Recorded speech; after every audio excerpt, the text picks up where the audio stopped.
श्रीमन्नारायण नारायण नारायण श्रीमन्नारायण नारायण नारायण श्रीमन्नारायण नारायण नारायण श्रीमन्नारायण नारायण नारायण लक्ष्मी नारायण नारायण नारायण लक्ष्मी नारायण नारायण नारायण। लो श्री लक्ष्मी नारायण भगवान की जय। माघ शुक्ल पक्ष जया एकादशी। एकादशी का कथा और विधि, एकादशी व्रत कैसे करना चाहिए। हर प्राणी को व्रत करना चाहिए, वैसे तो किस तरह करना चाहिए, क्या क्या नियम तो उसको छोड़ना चाहिए, क्या नहीं छोड़ना चाहिए, ये सब विधि सहित आपको कथा सुनाते हैं जया एकादशी का। बोलो श्री लक्ष्मी नारायण भगवान की जय। धर्मराज युधिष्ठिर बोले, हे भगवान, आपने माघ कृष्ण पक्ष की छठ तिला एकादशी का अत्यंत सुंदर वर्णन किया है। मतलब जो तिला एकादशी था उसका वर्णन आपने बहुत अच्छा से किया था। अब आप मुझे अब स्वदज अंडज उद भिजा और जय युजा चारों प्रकार के जीवों के उत्पन्न पालन तथा नाश करने वाले आप हैं। आप कृपा करके माघ शुक्ल पक्ष एकादशी का वर्णन कीजिए। उधर एकादशी का वर्णन आप मुझे बताइए कि एकादशी का क्या नाम है, इस एकादशी का क्या नाम है, जो एकादशी आज है उस एकादशी का क्या नाम है, इसके व्रत की क्या विधि है और इसमें कौन से देवता की पूजा की जाती है। इसमें कौन से देवता की पूजा की जाती है। श्री कृष्ण जी कहने लगे, हे राजन, इस एकादशी का नाम है जया। जया एकादशी का नाम है।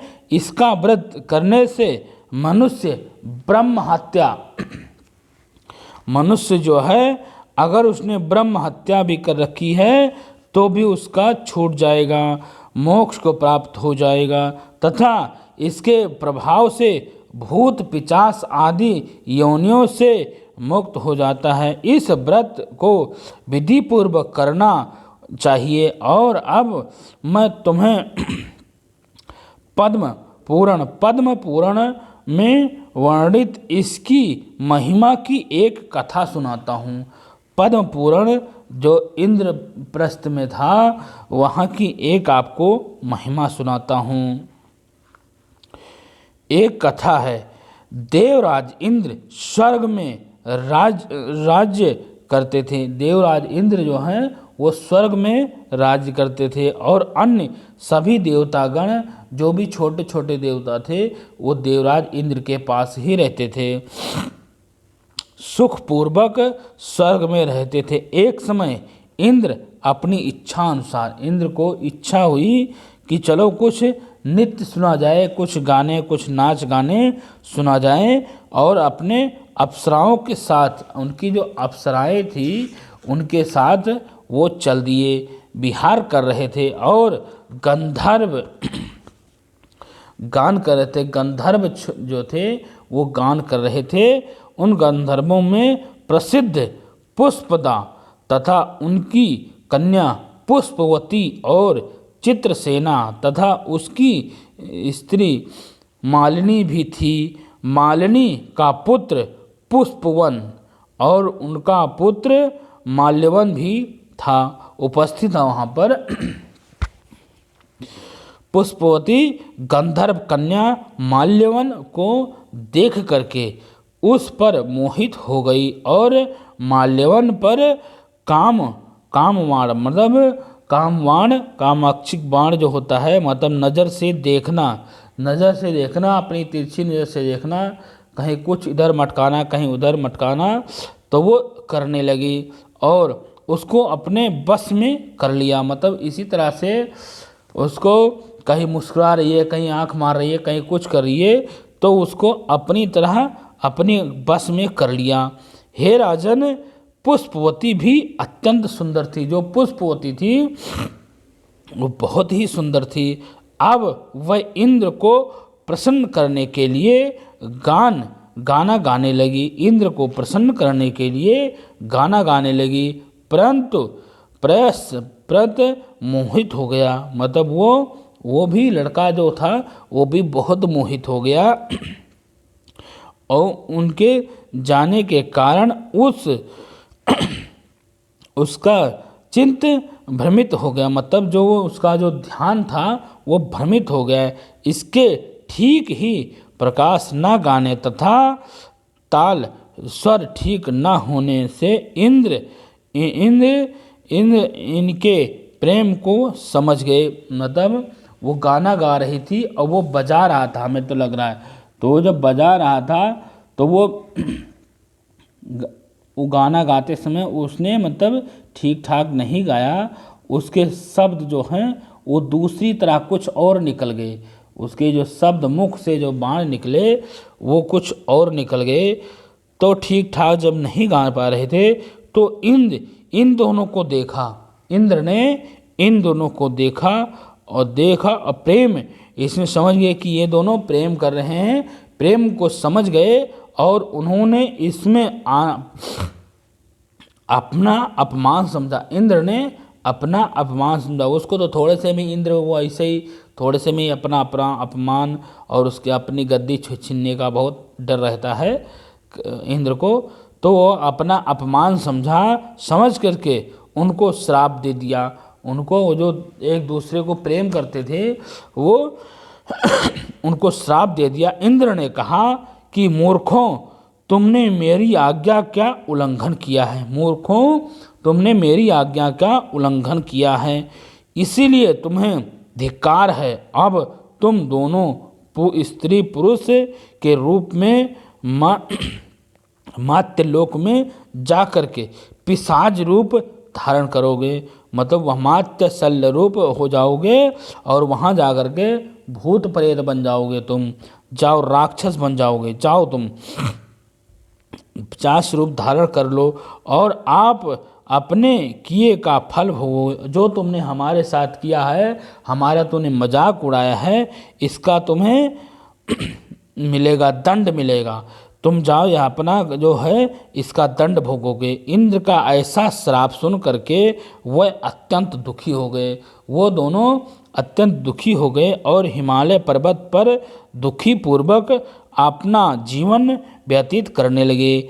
इन्होंने गंधरस तथा स्पर्श आदि का भी कुछ भी ज्ञान नहीं था तथा वहाँ उनको महान दुख मिला। वहाँ पर उन दोनों को बहुत ही दुख मिला और उनमें एक क्षण के लिए भी निद्रा नहीं आई। मतलब जब उनको श्राप मिला, वो जब राक्षस के रूप में आ गए तो उनको एक क्षण भी निद्रा नहीं आई। हिमालय पर्वत पर अत्यंत शील के कारण उनके रोमांच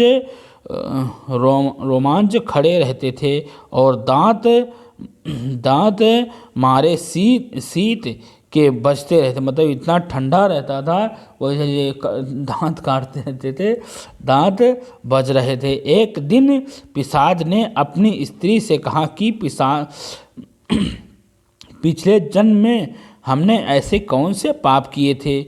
मतलब हमने ऐसे पिछले जन्म में कौन से पाप किए थे जिससे हमको यह दुखदायिनी पिशाच योनि प्राप्त हुई है। इस पिशाच योनि के तो नरक से दुख सहना ही उत्तम है। मतलब ऐसे दुख से सहने से अच्छा है हम नरक में इन्हें चले जाएं। हम नरक में तो इससे कम ही मिलेगा, ये तो बहुत ज़्यादा हमें दुख मिल रहा है। अतः हमें अब किसी प्रकार का पाप नहीं करना चाहिए। इस प्रकार पिशाच कहते हुए अपने दिन व्यतीत कर रहे थे। देव योग के तथा तभी माघ मास के शुक्ल पक्ष की जया एकादशी नामक आई। उस दिन उन्होंने कुछ भी भोजन नहीं किया और ना कोई पाप कर्म ही किए, केवल फल फूल खा करके ही दिन व्यतीत कर लिया और स्वयं महान दुख से पीपल के वृक्ष के नीचे बैठ गए। मतलब उनको ठंडा तो लग ही रहा था और दुख भी था, तो इसलिए वो दोनों एक पीपल के नीचे आकर के बैठ गए। उस रात को अत्यंत ठंडी पड़ी, इस कारण के देव दोनों सील से अपने अति दुखित होकर के मृतक समान आपस में चिपटे हुए रहे। उसी रात्रि उनको निंद्रा भी नहीं आई। उस रात में उनको निंद्रा भी नहीं आई। ये राजन जया एकादशी के उपवास और रात्रि के न नींद आने पर उन्होंने सोचा कि चलो भगवान का नाम ही ले लिया जाए। जब उनको रात को नींद नहीं आई, रात को ठंडा के मारे, तो उन्होंने सोचा कि चलो भगवान का नाम ले लिया जाए। तो उन्होंने जागरण के दूसरे दिन प्रभात होते ही उनकी पिशाच योनि छूट गई।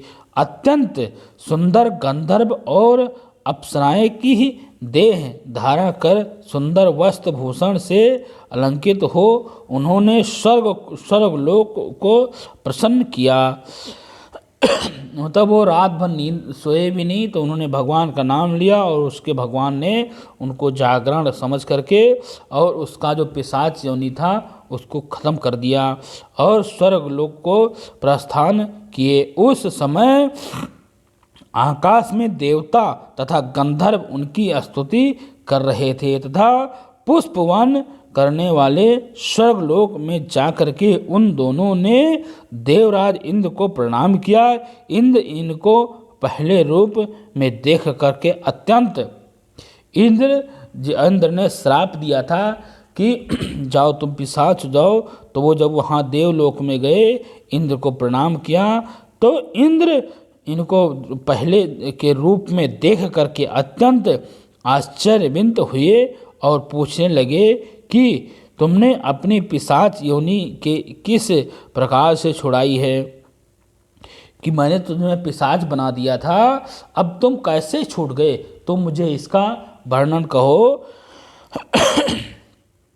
वर्णन कहो, पिशाच योनि कैसे छूट गए, किस प्रकार छुटाया पाए। और सो यह बताओ कि माल्यवन बोला, हे देवादेव भगवान विष्णु की कृपा से और जया एकादशी के व्रत के प्रभाव से ही हमारी पिशाच देह ही छूटी है। तब इंद्र ने कहा, हे माल्यवन, भगवान की कृपा से एकादशी के व्रत करने से केवल तुम्हारी पिशाच योनि छूट गई, वरना हम लोगों के भी वंदनीय हो गए थे, क्योंकि विष्णु और शिव के भक्त हम लोगों के वंदनीय ही रहते हैं। अतः आप धन्य हैं और आप पूर्ण पुष्पोति के साथ जा करके विहार करें।